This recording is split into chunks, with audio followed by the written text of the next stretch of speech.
Bueno, buenas tardes, en primer lugar.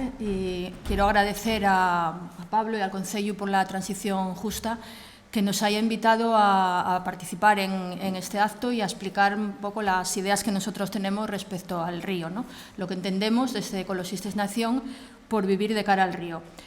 Bueno, primero decir que en el proceso que puso en marcha el Ministerio para dar a conocer los convenios de transición justa, Ecologistes Nación participamos en ese proceso y una de las ideas que planteamos fue la necesidad de que concejos como municipios como Langreo tenían que vivir de cara al río, ¿no? La idea de recuperar el paisaje fluvial.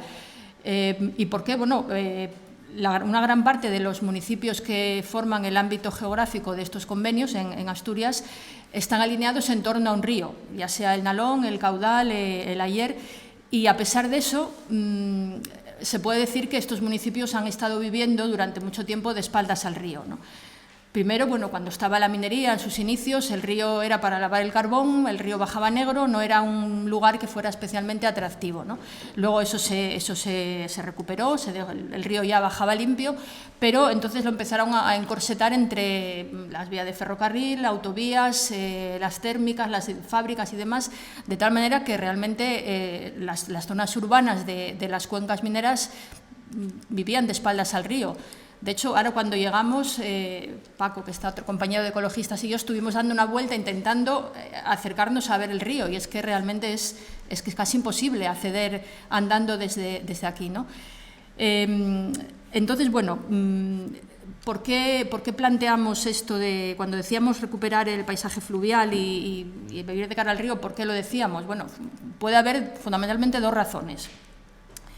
En primer lugar, uno de los objetivos de los convenios para la transición justa es el fijar población en estas zonas. Una forma de fijar población, además de crear empleo, una forma de fijar población es que estos lugares se conviertan en lugares más atractivos para vivir, zonas más agradables para vivir. Y no solamente creando empleo. De hecho, cuando estábamos en este proceso de participar en los convenios, a veces hablando con la gente nos decían que muchos de los trabajadores de la térmica o la gente que trabajaba en el polígono de Riaño que realmente no vivían aquí, no vivían en La Felguera ni en Sama, sino que vivían fuera del municipio, ¿no? Vivían pues a lo mejor en Siero, en otros municipios. Por otra parte, sabemos también que la sociedad está valorando cada vez más el poder disfrutar dentro de los espacios urbanos de espacios verdes o zonas verdes, y eso hace mucho más agradable la vida en la ciudad, de tal manera que el fijar población está muy relacionado también con algo que ya comentó también Pablo, con el que las ciudades sean más agradables, ¿no? Las ciudades y los pueblos. Luego, por otra parte, estamos en un contexto de cambio climático que va a suponer, pues, entre otras, subidas de temperaturas, y precisamente el paisaje fluvial, los ríos, tienen un efecto regulador del clima, de suavizar las condiciones climáticas. Por lo tanto, el tener a los ríos en buenas condiciones nos va a ayudar a que también tengamos más capacidad para adaptarnos al cambio climático, ¿no? Entonces, bueno, si unimos todos estos aspectos, fijar población, río, cambio climático, un poco la conclusión que podemos sacar es que, bueno, pues que tenemos que mirar de cara al río, tenemos que poder incorporarlo ya en nuestra vida diaria, ¿no? Precisamente en estas zonas donde tenemos la suerte, o tenéis la suerte de tener el río tan cerca, ¿no? Bueno, una vez dicho esto, voy entonces a explicar qué entendemos nosotros por vivir de cara al río, pero primero, para poder tener claro qué es esto de vivir de cara al río, lo primero que tenemos que saber es a qué nos estamos refiriendo cuando hablamos de río. Os puede parecer una obviedad, ¿no? Creo que todo el mundo sabemos lo que es un río, pero realmente hay que matizar muchas cosas. Entonces voy a empezar a definir lo que, desde un punto de vista de la ecología y del ecologismo, entendemos por río, y también lo que no entendemos por río, lo que es y lo que no es un río. Voy a empezar sobre todo por esta primera parte, ¿no?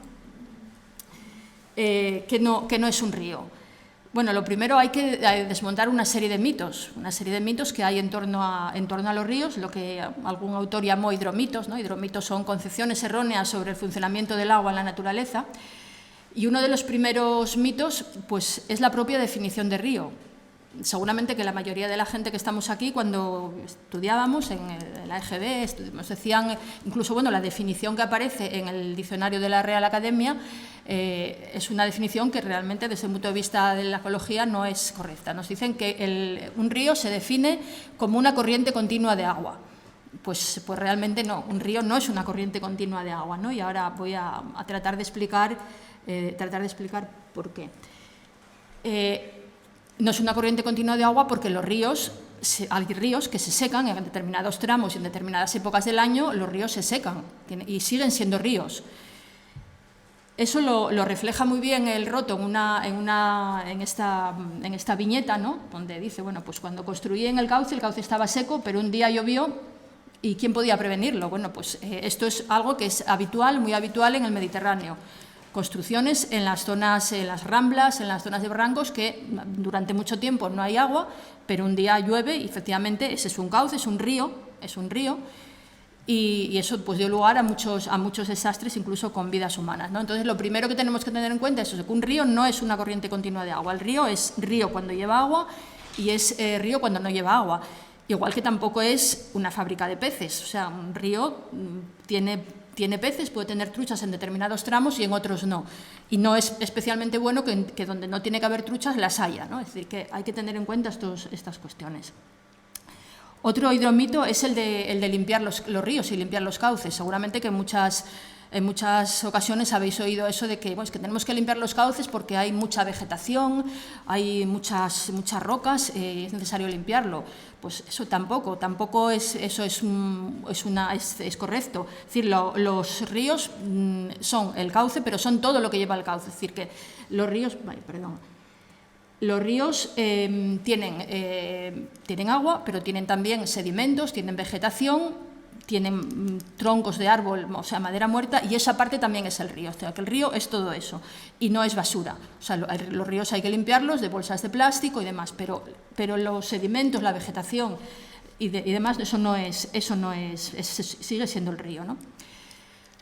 Otro mito bastante habitual es el considerar las crecidas y las inundaciones como algo negativo, como una catástrofe, que evidentemente muchas veces sí se convierten en catástrofes, pero realmente las crecidas y las inundaciones son beneficiosas y son necesarias. Realmente se puede decir que son imprescindibles las inundaciones.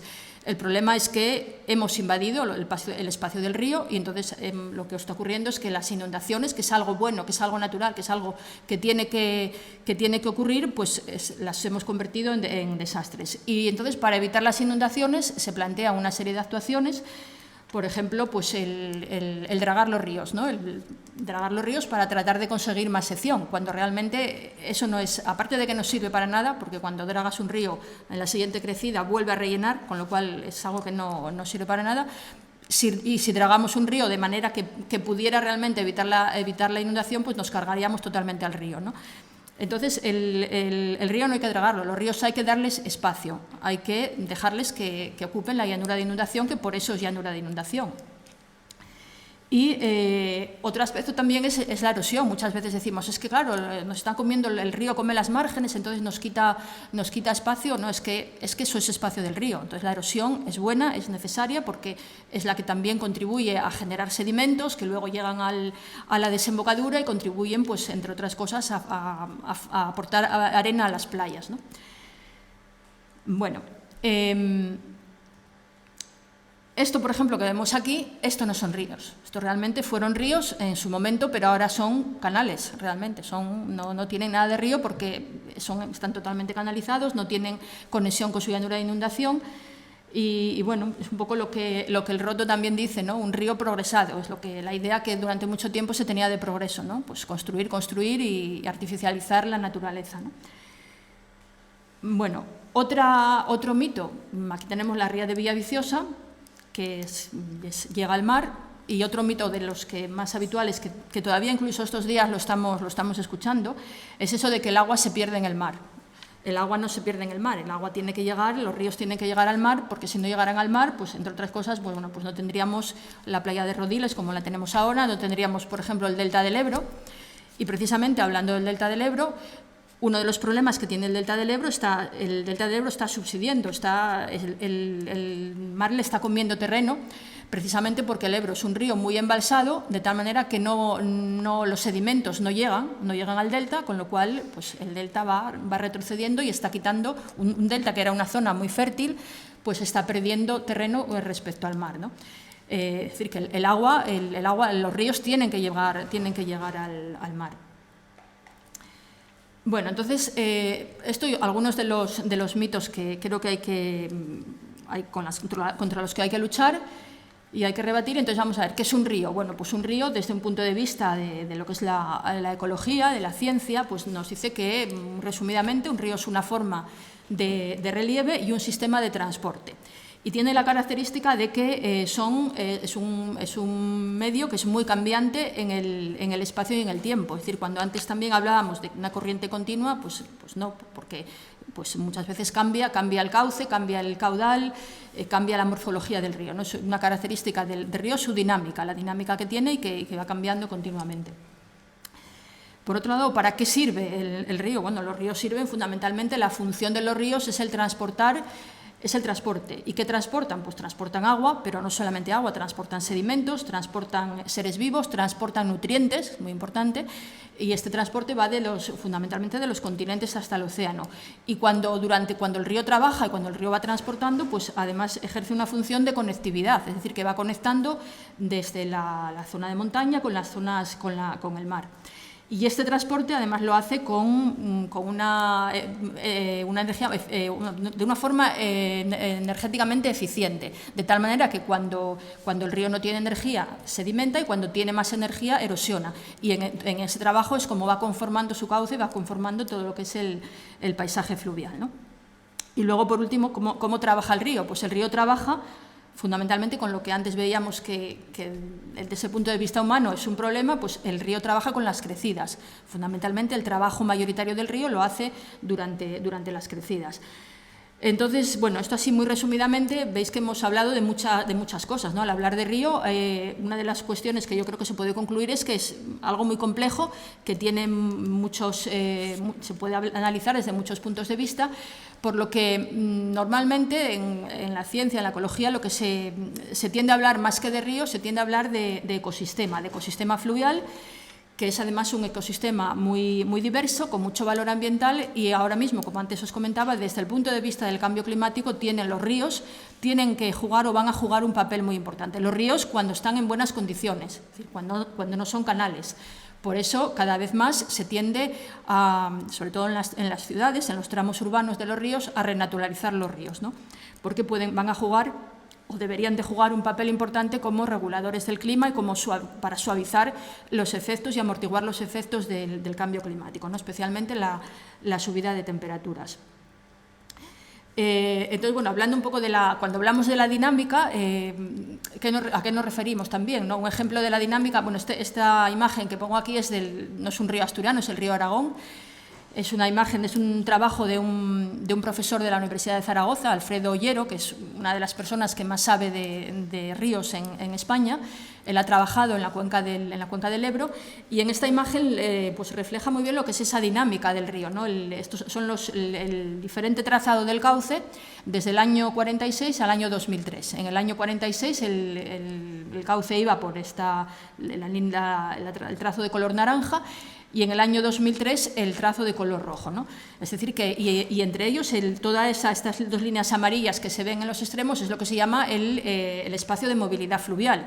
Es decir, que el río, como veis, el río no solamente es el cauce, sino que el río se va moviendo y necesita tener ese espacio. Si lo encauzamos, el río ya no se va a comportar como río, ¿no? Se comportará pues como un canal.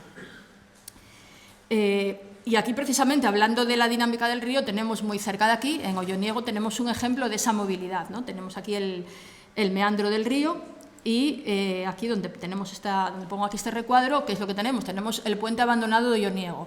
El puente abandonado de Olloniego, sabéis que es un puente medieval que fue abandonado, se calcula que en el siglo XVII, precisamente porque hubo una riada muy intensa, y entonces lo que ocurrió es que el río cambió de cauce, de tal manera que pasaba por el puente y dejó de pasar por el puente, ¿no? Debajo del puente. Entonces, ahora el puente lo tenemos aquí y el río lo tenemos en el otro extremo, por el medio tenemos la carretera, ¿no?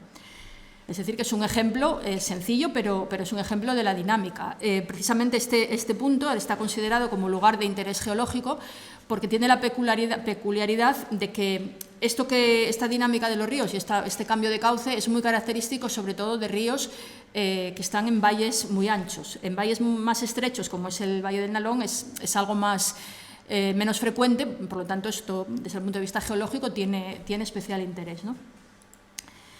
Bueno, otra característica de los ríos es la diversidad, de tal manera que desde la cabecera pues lo que tenemos normalmente son el valle más estrecho y más profundo, el cauce rectilíneo, pero según vamos bajando en el valle, pues el valle se va ensanchando y el cauce va tomando otras morfologías, ¿no? Morfologías meandriformes, morfologías de ríos trenzados, hasta la desembocadura, ¿no? Y eso el río tiene que tener, para que sea río, tiene que poder pasar por todas esas fases. Aquí tenemos, por ejemplo, el río Dobra, esto en la hoya de San Vicente, sería un ejemplo de la parte alta de los ríos. Aquí tenemos el río Nora y el río Nalón, con sus zonas meandriformes. Este paisaje que estamos viendo ahora, posiblemente dentro de, pues no sé si cientos, miles de años, no vamos a ver este paisaje. probablemente el futuro del Nora sea que va a ser capturado por el Nalón, con lo cual el paisaje va a cambiar totalmente, ¿no? O este otro caso, este es el río Aragón, con su morfología también de río trenzado, ¿no? Bueno.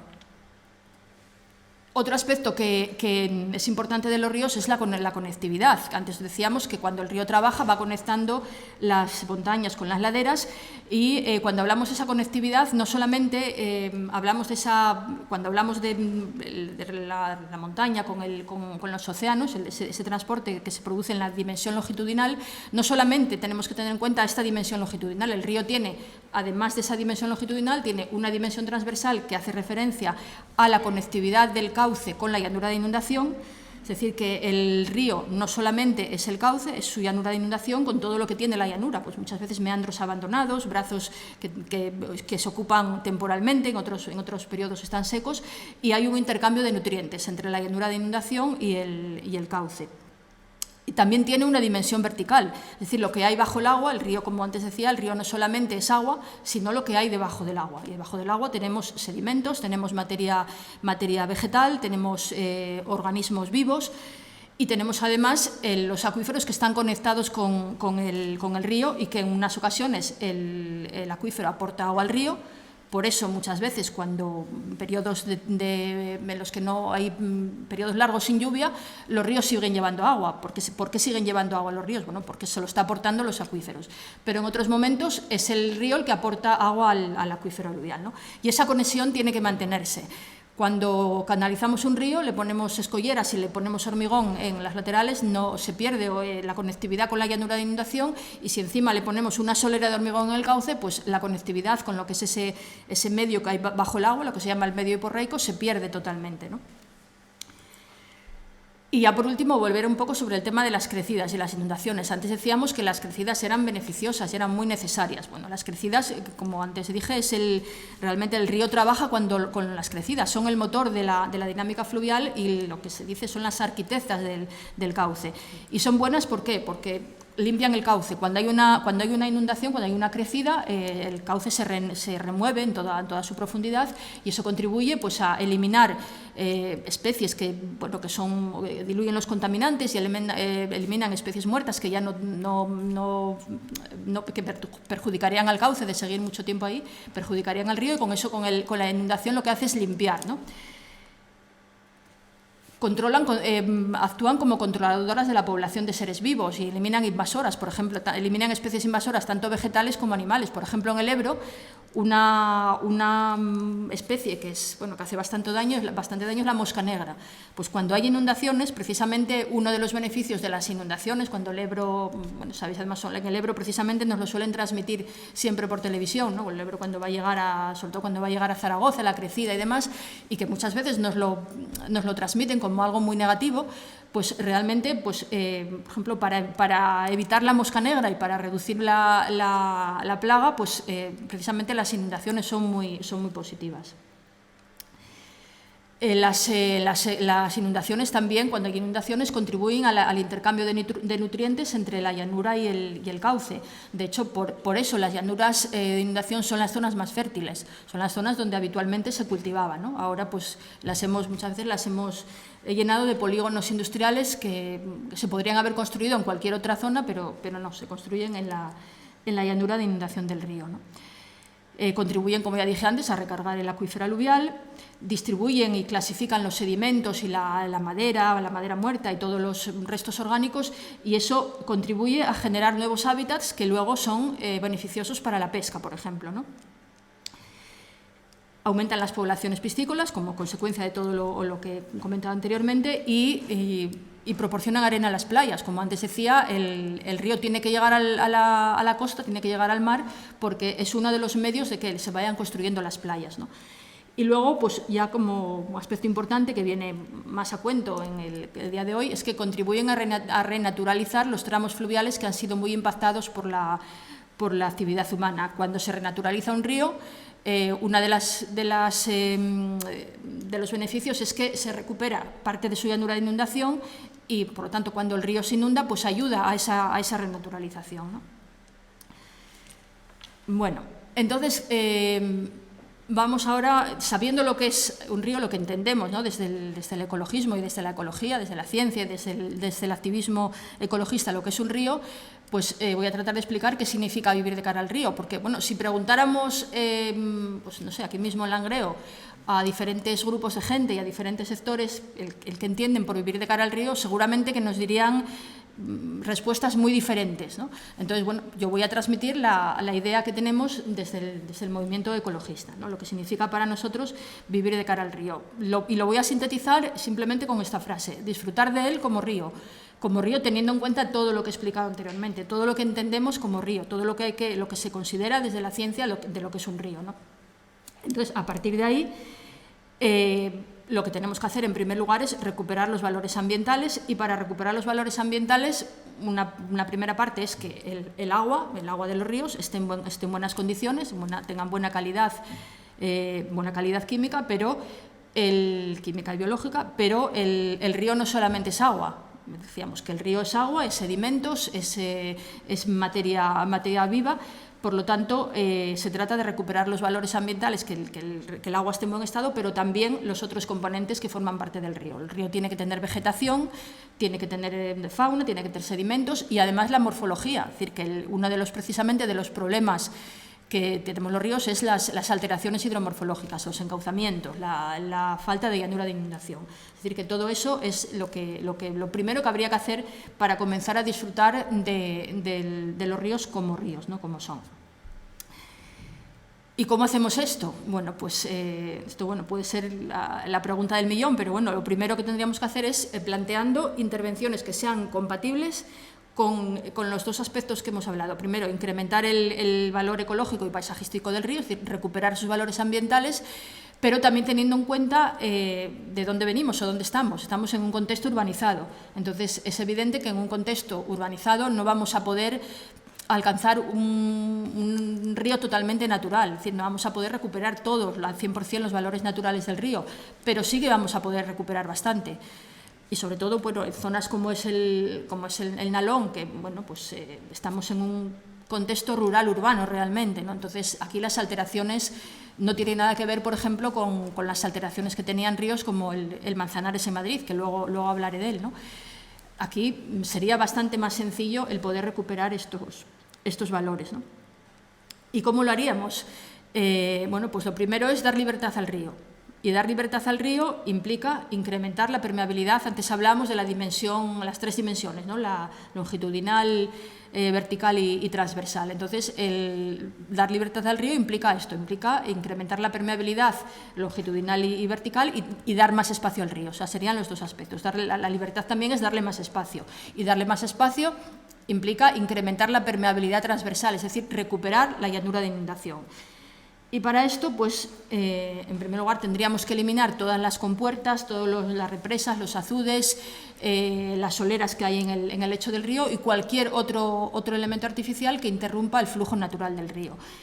Y desde el punto de vista de recuperar su llanura de inundación, pues tenemos que eliminar las canalizaciones porque hacen de barrera entre el cauce y la llanura, y también tenemos que eliminar pues, construcciones que sean prescindibles. Sabemos que, bueno, estando en un contexto urbano, sabemos que hay construcciones que no se pueden eliminar. Por ejemplo, si pensamos en Arriondas, una de las zonas cuando hay inundaciones, el Hospital de Arriondas, en los últimos años hemos visto cómo se inunda sí o sí. Claro, eliminar el Hospital de Arriondas hoy pues es complicado, ¿no? Es complicado, a pesar de que en su momento, cuando se iba a construir, se advirtió de que no era un sitio adecuado, ni mucho menos, pero bueno, pues hubo el empeño de hacerlo ahí y claro, ahora mismo pues vamos, no, yo creo que sugerimos esto y bueno, no sería muy bien visto, aparte de, bueno, lógicamente sería muy caro económicamente, ¿no? Pero sí que hay muchas construcciones que son prescindibles y que se pueden eliminar de la llanura.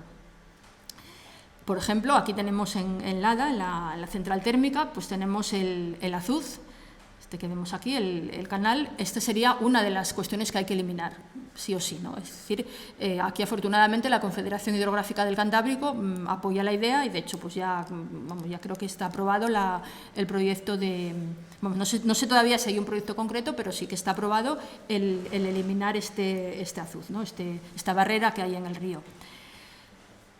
Además de dar libertad al río, darle espacio, pues hay que erradicar la vegetación alóctona e invasora. Y muy importante, el favorecer el desarrollo de la vegetación de ribera. Precisamente, si uno de los problemas que hemos tenido cuando hay inundaciones es que si se elimina el bosque de ribera, pues la inundación, los efectos de la inundación son mucho más catastróficos. ¿Por qué? Porque el bosque de ribera contribuye a laminar, contribuye a frenar la velocidad del agua y contribuye pues, a hacer que los efectos de las inundaciones sean menos graves, ¿no? Por lo tanto, el bosque de ribera, el mantener y el desarrollar el bosque de ribera es algo que es fundamental. Y luego limpiar, pero no limpiar no quitar la vegetación, no quitar las ramas, ni quitar los sedimentos. Lo que tenemos que hacer es limpiarlo pues, de toda la suciedad que hay, ¿no? De todo tipo de residuos, de plásticos, de lavadoras que a veces vemos en el cauce y demás, ¿no? Eso es lo que realmente tenemos que hacer.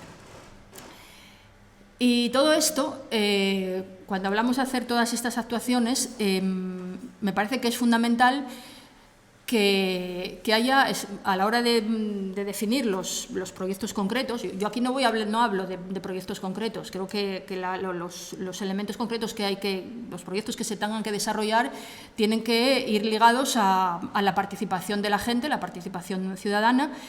Y entre ellos, por ejemplo, pues creo que en todo el proceso de decisión y desde luego cuando se realicen los proyectos tendrían que estar involucrados, por ejemplo, los centros escolares, asociaciones de vecinos, porque eso ayudaría a incrementar la cultura y la educación ambiental realmente, ¿no? Y es precisamente la cultura y la educación ambiental lo que hace que, por ejemplo, las inundaciones no se vean como catástrofes, ¿no? Se vean como algo bueno y algo necesario. Entonces, en el caso de Langreo, concretamente en el tramo que estamos aquí entre La Felguera y Lada, pues tenemos varios espacios que se podrían aprovechar. Esta zona, que me parece que ahí es donde estaban construcciones mecánicas La Felguera o algo así. Luego tenemos todo lo que estas 23 hectáreas que corresponden a la térmica de Lada, lo que es Iberdrola. Luego tendríamos, esto me parece que es la zona de Felguera-Mel, los terrenos de Felguera-Mel, y este último de Talleres del Conde. Y luego serían también los terrenos de Nitrastur, aunque esos están más alejados del río porque está por el medio la vía del tren, pero todo esto son terrenos que, la vocación de estos terrenos es ser parte del río, es ser recuperados para la llanura de inundación. Eso no quiere decir que no se pueda hacer nada en ellos. Se pueden hacer actividades que sean compatibles con que en determinados momentos del año se puedan inundar y no pase nada, no sea visto como un desastre, ¿no? Además, desde el punto de vista de la seguridad de lo que es el núcleo urbano, es importante tener en cuenta que en la zona donde estamos, tanto La Felguera, Lada, Sama, están consideradas dentro de lo que se llama un área de riesgo potencial significativo de inundación. Esto, la Confederación Hidrográfica, ahora está, bueno, todas las confederaciones en todo el país están obligadas a hacer planes de gestión del riesgo de inundación. En el caso de la Confederación Hidrográfica del Cantábrico, ese plan de gestión ya está hecho, ya desde hace un tiempo, y dentro de ese plan de gestión se definen lo que se llaman las ARPSIS, áreas de riesgo potencial significativo de inundación. En el caso de esta zona donde estamos ahora es este código que lleva, el ES018 AST31, ese es el que corresponde al Langreo. Y en el dibujo, en este esquema, lo que vemos, estos diferentes colores hacen referencia a dónde llegaría la inundación para diferentes periodos de retorno. El periodo de retorno, bueno, pues es el número de años que como media se espera que ocurra en este caso, un caudal, que una inundación determinada o que sea superada, ¿no? Entonces, cuanto mayor sea el periodo de retorno, esa inundación más grande será. Entonces, por ejemplo, para el periodo de retorno de 10 años, tenemos el color rojo, quiere decir que las inundaciones que se pueden producir cada 10 años abarcarían toda esa zona que está marcada en rojo. Cada 100 años, pues un poquito más, ¿no? Es lo que aparece ahí marcado en color naranja. O sea, el color naranja incluye el rojo también, ¿no? Pero va un poco más allá. Y para el periodo de retorno de 500 años, pues las inundaciones ya abarcarían toda esa zona azul, es decir, que serían mayores, ¿no?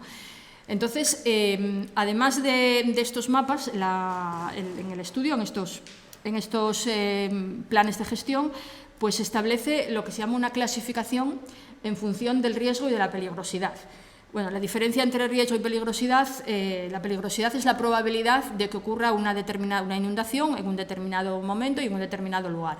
Y el riesgo es la combinación de esa probabilidad con todas las consecuencias que tendría esa inundación, ¿no? Entonces, en el caso del Langreo, está dentro esa clasificación, está en lo que se llama el grupo 1. El grupo 1, que es el de riesgo extremo. Por lo tanto, estamos en una zona que tiene un riesgo extremo de inundación, con lo cual la consecuencia lógica o la deducción, lo que tendríamos que concluir es que lo que necesitamos es precisamente darle espacio al río, dejar que el río se coja espacio y se inunde, y que inunde sin que ocurra nada, o sea, sin que implique catástrofes humanas, ni de bienes ni de personas. Y eso solamente se hace si dejamos esa libertad al río y si en la llanura de inundación pues no construimos cosas que si se inundan pues puedan dar lugar a catástrofes, ¿no? Bueno, y ahora quiero poner ya un poco para terminar ya un ejemplo de lo que es la renaturalización de los ríos. Y además es un ejemplo que realmente era mucho más difícil de conseguir que en el caso, por ejemplo, del Nalón en Langreo, ¿no? Antes os hablaba del río Manzanares. Entonces, el río Manzanares, en Madrid, en el año 2016, se presentó un proyecto de renaturalización del río. Este era el aspecto que tenía el río antes de la renaturalización. Como veis, un canal prácticamente sin vida, sin ningún atractivo. Y después de la renaturalización, pues el río Manzanares pues tiene este aspecto. Y este es el puente de Toledo, que ahora, después de la renaturalización, pues muchas veces lo que suele ocurrir los días festivos es que se llena de gente para ir a ver el río. Porque desde el río pues se pueden ver todo tipo de aves autóctonas, aves típicas de los ríos, ¿no? Pues la garcilla, se pueden ver nutrias. Las nutrias sabéis que son un indicador de la buena calidad del agua de los ríos. Pues se pueden ver jilgueros, garcetas pescando. Se pueden ver el galápago leproso, que es la tortuga autóctona en España. Se pueden ver barbos, que estaban prácticamente en extinción en algunos ríos, de hecho han desaparecido. Por ejemplo, en el Ebro prácticamente ya no hay barbos, porque se introdujo una especie invasora, que es el siluro, y acabó con los barbos, que es una especie autóctona. Pues vemos patos, vemos el martín pescador, vemos otros animales que no son típicos del río, pero que se acercan al río porque el río está en buenas condiciones, ¿no? Y bueno, pues con esto termino ya, y un poco la conclusión es que un ecosistema fluvial en buen estado pues va a contribuir a un ambiente urbano más saludable, más resiliente frente, por ejemplo, al cambio climático, y también una ciudad más habitable. Es decir, que realmente es bueno para la gente que vivimos en las ciudades. Entonces, bueno, pues nada, con esto termino y muchas gracias. Y nada, si queréis hablamos ahora, ¿no?